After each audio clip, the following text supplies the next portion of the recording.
I wanted to take a bit of a break from talking about Connor Bedard, at least until he plays the first game of the season against Pittsburgh next week. But of course, I'll still keep an eye on it. I was watching this Blackhawks Wild preseason shootout yesterday. I can't believe I was watching a preseason shootout. And Bedard goes in and tries to completely send Fleury's jock up to the rafters, like completely dangle the guy out of his mind, and somehow ends up in this position. And once I realized the kid was okay, I started laughing a little bit because I couldn't believe how much of a wipeout this was in a shootout. And honestly, I just moved on, forgot about it completely. Then I go on Twitter, and even today, Blackhawks fans and lots of Connor Bedard fans in general are mad at Marc-Andre Fleury. And not just a little bit mad, like mad enough where I can't show you on YouTube what people are saying about this guy. And then I rewatched it and it's like, oh, it does look like Fleury trips Bedard on his way through. And that's why people are really mad at Fleury. But this is weird to me because Fleury is like the epitome of good, nice guy, right, in the NHL. Everybody loves Marc-Andre Fleury. He's always been really nice and, you know, that big smile and everything. And I want to note also that he goes over and gives Bedard like a little tap just to be like, hey, are you okay, kid? But then Taylor Hall goes after Bedard and also gets completely sideswiped. So that's what made, I guess, quite a few fans upset with Marc-Andre Fleury. And for Hawks fans in particular, add that to the fact that when Fleury got traded to Chicago a couple of years ago, there was a bunch of rumors about him retiring instead of playing in Chicago and not wanting to play there. So much so that he had to come out and publicly clear that up before getting traded a few months later away from Chicago. And 3 seasons later, he's still in the NHL. I don't know, I want to hear more about this from you guys, because for me, I was just watching this and I thought it was kind of funny that we had 2 back-to-back complete wipeouts. I didn't think much of it until I went on Twitter and saw what was going on there. As usual, let me know your thoughts on this, and also let me know which teams you want me to cover by either commenting or liking this video, because I want to, like I've said before, diversify and cover 4 teams this year. Let me know. I'll see you in the next one. Peace out. Penguins.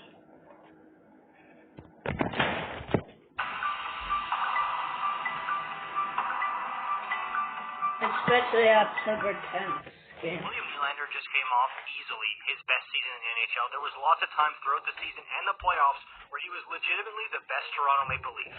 Because of that, his camp came out the offseason saying, hey, we want $10 million plus. And then Treliving came back like, dude, you're not working with Kyle Dubas anymore. First of all, we got to sign Austin. He's more important than you. And if you want your salary to start with a 1, you got to show us more than just one pretty good season. So then Willie goes, fine, I'll play center. A right-handed centerman here who can put up points like me, that's worth a lot, right? And lo and behold, Buddy doesn't even last the whole preseason before they put him back on the wing.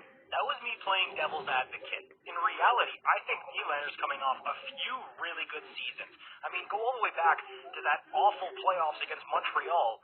William Nylander was by far the best player in that series where Austin Matthews, Mitch Marner, and company went completely Casper. In 2022, the dude put up 80 points, only 7 less than he got this past year, and 7 points in 7 playoff games. And again yesterday against Detroit with a lineup that included Bertuzzi, Matthews, and Marner, he was the best player on the ice. And yeah, it's preseason, time for guys to get warmed up and ready to play for the season, but he's already ready to go, man. You can see it that he is ready to come in here and have another dynamite offensive season. Preseason or not, you can tell which guys are already geared up and which ones are still trying to find their footing. There's just too much momentum going in this guy's favor. I think he's going to have the best year of his career again. And in a contract year, in a weird way, that could be bad news for the Leafs, because he might price himself out completely of Toronto, and all of a sudden the Leafs are either scrambling to trade him or are going to lose him for nothing when San Jose or something comes out of the woodwork and says, hey, Willie, we'll give you $12 million a year, hop on. And I know the Bertuzzi, Domi, Klingberg contracts are only 1 year, so that money could be really helpful in a Nylander negotiation, but that puts the team in a tough position, man. This isn't like last time where, oh, okay, well, we have the December 1st deadline for the Nylander sweepstakes. Will the Leafs sign him in time? No, Buddy's a UFA this time. I don't care if he's saying, oh, Toronto's the only place I want to play.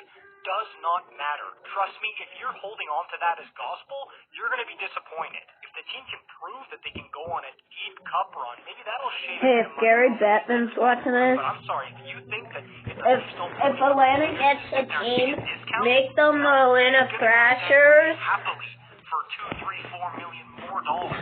Now, I'm not saying that Nylander's for sure not going to sign with the Leafs. Clearly, Or the Atlanta Icers.